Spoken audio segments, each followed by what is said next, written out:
جی السلام علیکم ورحمۃ وبرکاتہ معزز ناظرین، آج 27 اکتوبر 2022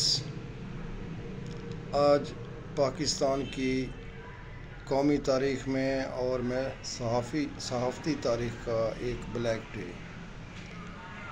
آج ایک نامور مایہ ناز محب وطن پاکستانی صحافی جس کو چند دن پیشتر کینیا میں شہید کر دیا گیا تھا، آج اسلام آباد فیصل مسجد میں 2 بجے نماز جنازہ پڑھائی جائے گی۔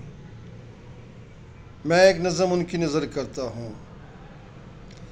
وقت رکتا نہیں کبھی، وقت رکتا نہیں کبھی، اس کے نشان رہ جاتے ہیں۔ بدل جاتے ہیں موسم اور چہرے بھی، ان کے قدموں کے نشان رہ جاتے ہیں، اور پھر لوگ انہیں بھول جاتے ہیں۔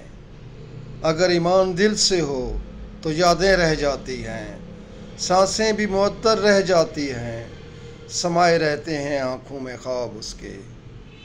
ایک پیار ہی جو لازوال ہوتا ہے، چہرے نہیں رہتے، داستانیں اور یادیں رہ جاتی ہیں۔